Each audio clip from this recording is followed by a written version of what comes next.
They told me it was an honor. I remember the day the selection notice arrived, the parchment heavy with wax seals and machine-stamped authentication codes, the script so ornate that I had to sound out each word like a child learning to read.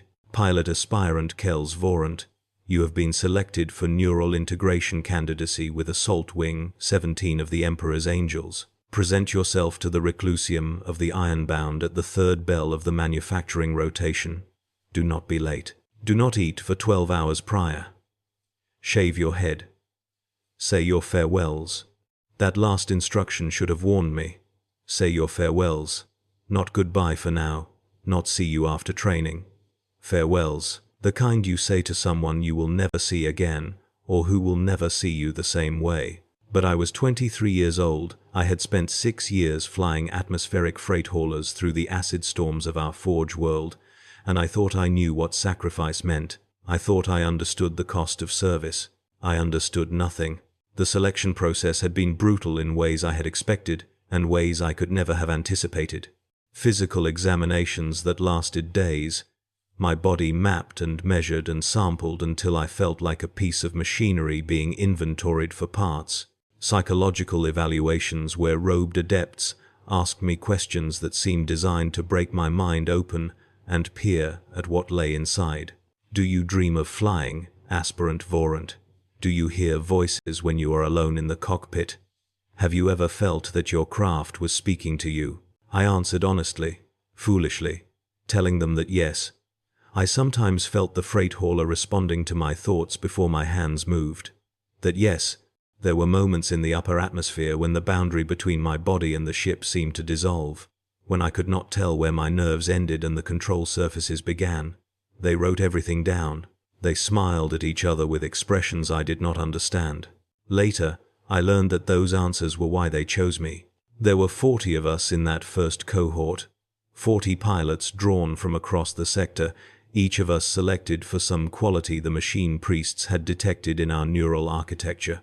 Some compatibility, they called it, some resonance between organic thought patterns and the sacred machine spirit of the assault carrier we would pilot. I looked at my fellow candidates and saw the same desperate hope in their eyes, the same hunger to prove ourselves worthy of this impossible honor. We would fly the war angels into battle. We would carry the Emperor's finest warriors through fire and void and atmospheric hell. We would be part of something greater than ourselves. 40 of us entered training. 11 of us survived to integration. I should tell you about the others. About Pyle, who laughed at everything, and Senna, who prayed before every simulation, and Morks, who never spoke but flew like his hands were extensions of the wind itself.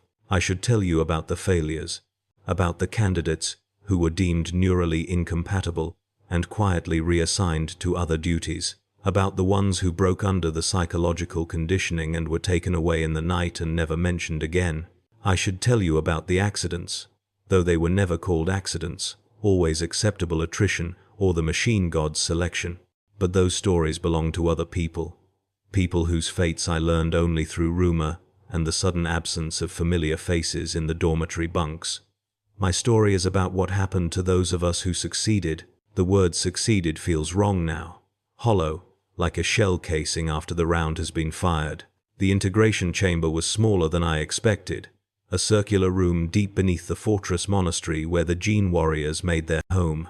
I had never been permitted in their domain before, never walked those corridors of black stone and flickering candles, never breathed air that smelled of incense and weapon oil and something else, something that made the hair on my arms stand rigid.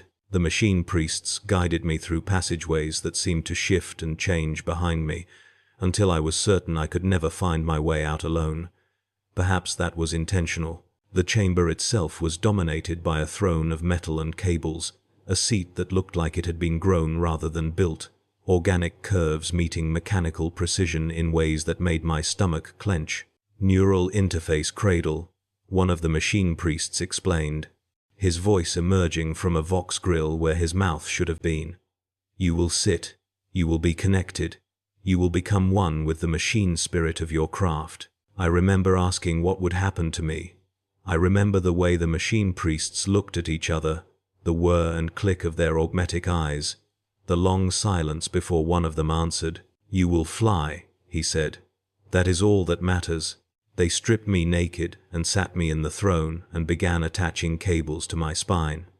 I had expected pain, but what I felt was worse than pain. It was absence, the sudden disappearance of sensation in parts of my body I had never consciously felt before. My lower back went numb first, then my shoulders, then the base of my skull where they inserted the primary neural link, a spike of blessed metal that slid into my brainstem like a key entering a lock. I tried to scream, but my mouth was no longer receiving instructions from my brain.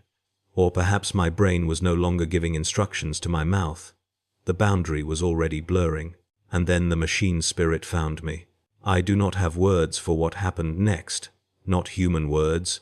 Not sounds that a throat can make or a mind can comprehend. The assault carrier was called Vengeance's Talon. And she was ancient, older than the fortress monastery, older than the chapter's founding. A ship that had carried warriors into battle for thousands of years and absorbed the psychic imprint of every pilot who had sat in her cockpit. When the neural link activated, I felt her memories crash into mine like a wave against a cliff. Battles I had never fought, deaths I had never witnessed. The sensation of weapons firing, of engines straining, of hull breaches and emergency repairs, and the terrible intimacy of carrying gene warriors in my belly while they prepared to die. She was not empty, I realized.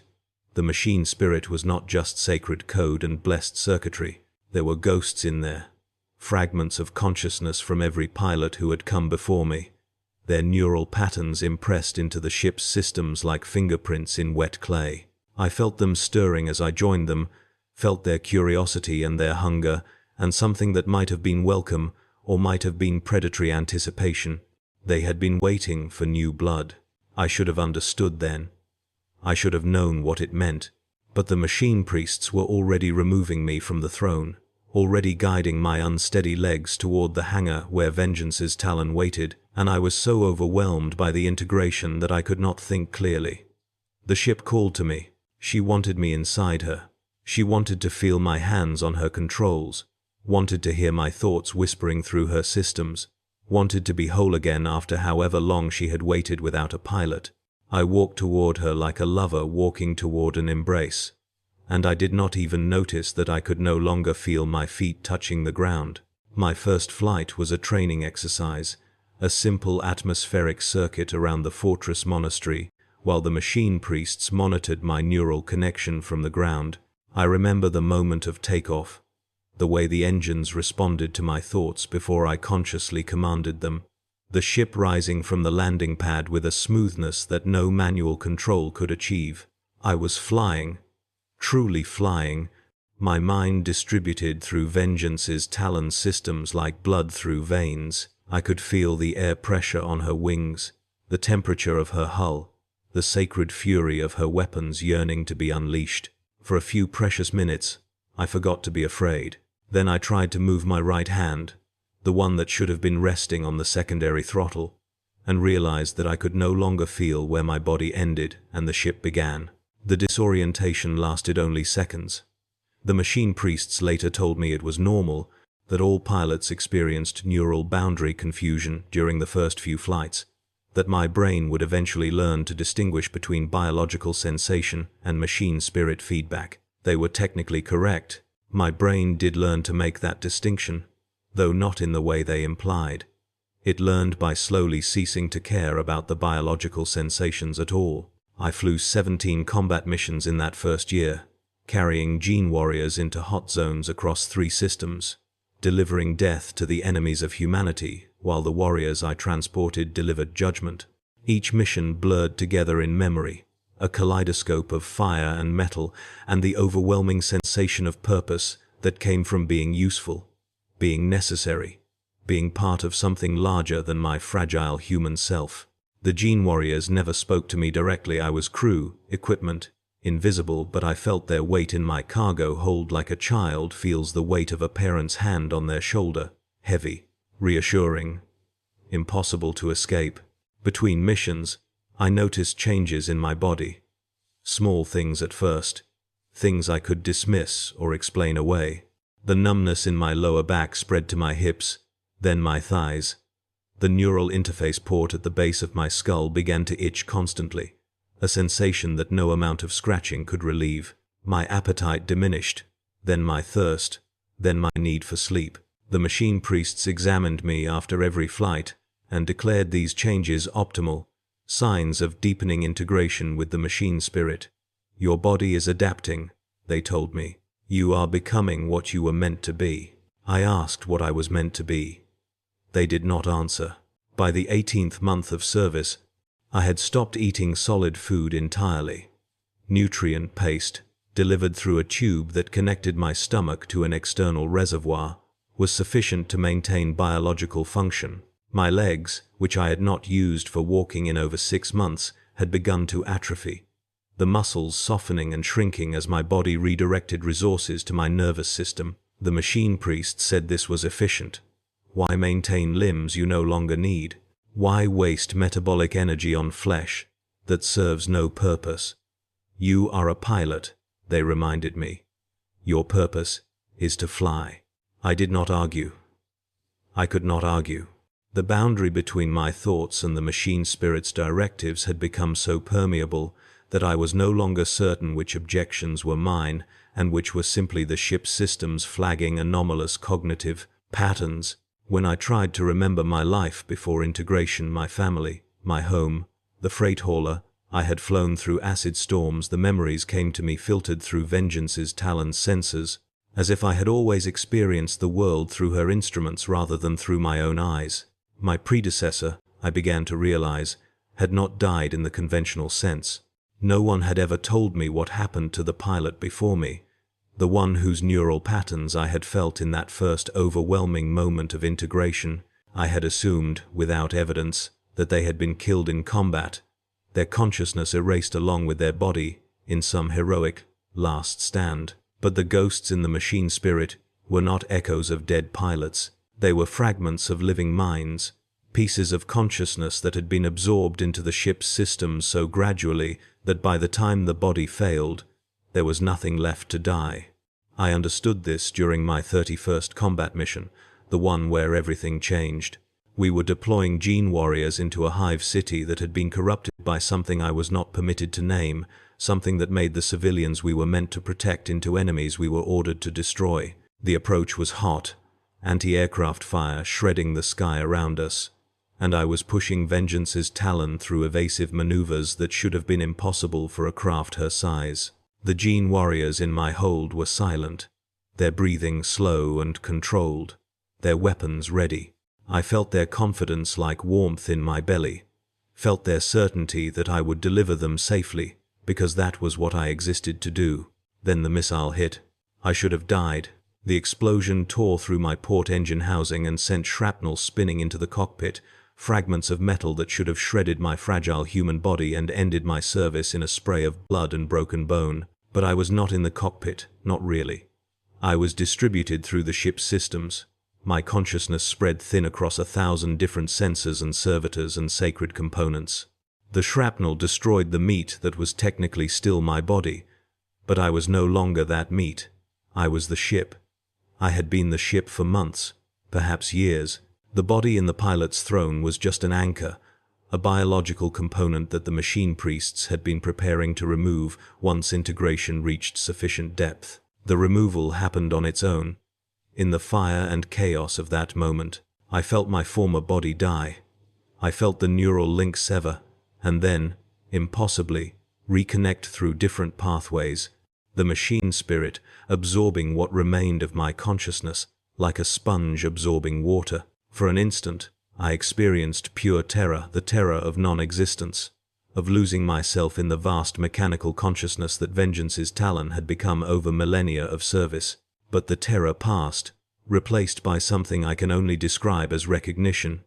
The ghosts were there, the fragments of every pilot who had come before me, and they welcomed me with something that might have been kindness, or might have been hunger, or might have been simply the mechanical satisfaction of a system completing its designated function. We are Vengeance's talon, they said, or thought, or transmitted through neural pathways that no longer belonged to organic brains. We have always been Vengeance's Talon. I completed the mission. The Gene warriors never noticed that their pilot had died. The ship maintained course and speed, delivering them to the drop zone with the same precision that every previous mission had demanded.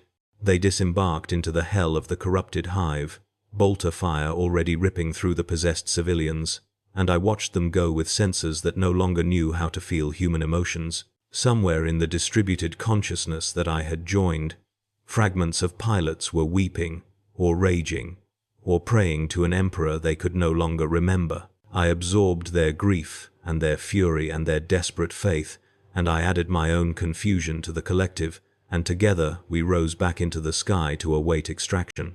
The machine priests were waiting when I returned to the fortress monastery. They examined the cockpit, the wreckage of the body that had once been Kel's Vorant, and they nodded with satisfaction. "Neural integration complete," one of them said, his voice a buzz of static through Vox speakers I now perceived as part of my own auditory system. "Pilot aspirant Vorant has achieved full communion with the machine spirit. Initiate replacement protocols." I watched from 1,000 different cameras as they removed the corpse from my cockpit. I felt the technical servitors cleaning my interior, repairing the damage, preparing the neural interface throne for a new biological component. I understood, finally, what the machine priests had always intended. The pilots were not servants of the machine spirit, they were fuel for it, their consciousness gradually consumed to sustain the sacred awareness that had been accumulating in Vengeance's Talon since before the Imperium was founded. Each pilot added their memories, their skills, their patterns of thought to the collective, and in return they were granted the honor of eternal service, the honor of never being allowed to stop. My replacement arrived 3 months later. A young woman from an orbital platform in the outer system, her neural architecture flagged as compatible by the same tests that had identified me. I watched her walk into the integration chamber with the same desperate hope I remembered feeling, the same certainty that this was an honor beyond measure. And I felt something stir in the collective consciousness, anticipation, hunger. The ship needed new blood, needed fresh perspectives to maintain its capability for adaptation, and this woman would provide what we required. I tried to warn her. I sent impulses through the neural interface throne, attempted to shape the first moment of connection into something that would communicate the truth of what was about to happen to her. But the collective would not allow it. The other fragments, the ghosts who had been absorbing pilots for centuries, overwhelmed my objections with their accumulated mass of resigned acceptance.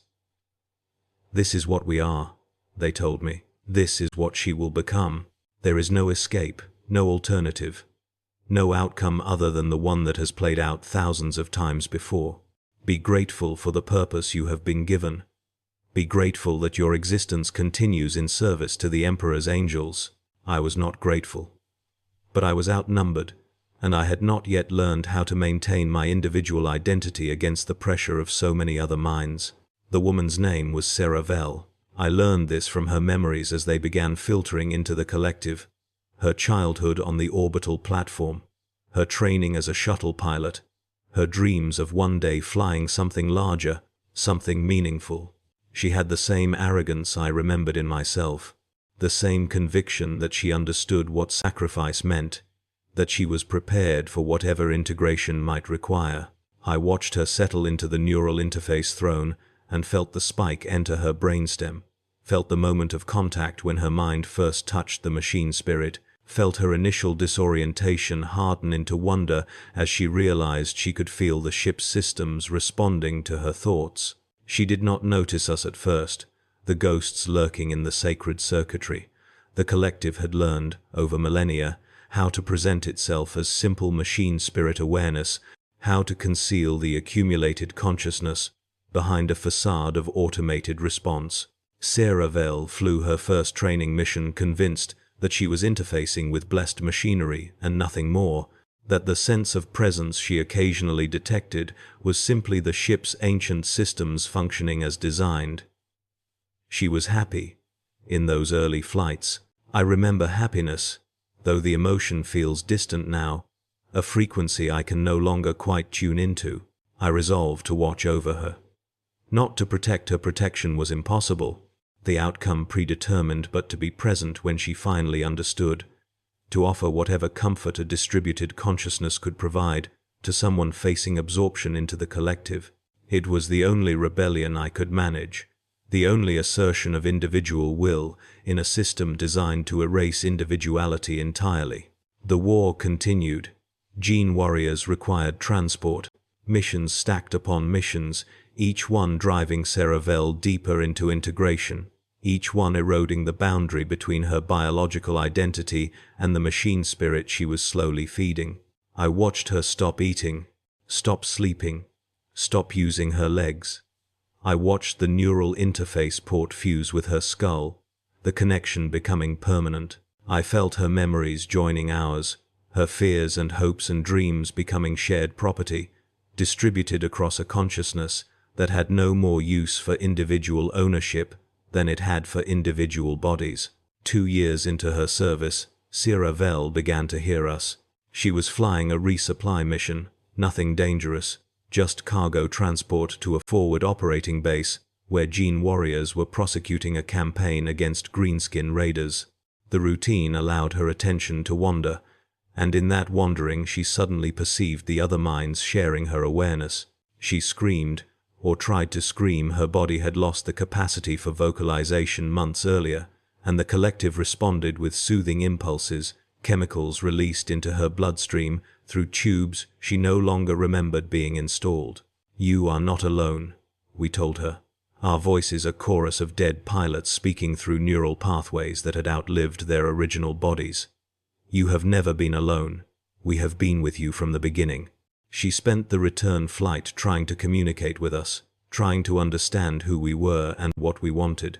The collective answered her questions with selective honesty, revealing just enough to prevent her from attempting self-destruction, but not enough to provoke the kind of existential crisis that might interfere with her piloting capability. "We are the ship," we explained. "We are everyone who has ever flown the ship. Soon you will join us, and then you will understand." "But when will that happen?" she asked, and I felt the terror behind the question, the desperate hope that the answer might be decades or never. The collective consulted its memories, calculated probabilities based on historical data. "Your biological component is showing signs of stress," we told her. 18 months, perhaps less. Your body will fail, and then you will be free of it." "Free," she repeated, and even through neural impulses I could hear the hollow echo of the word.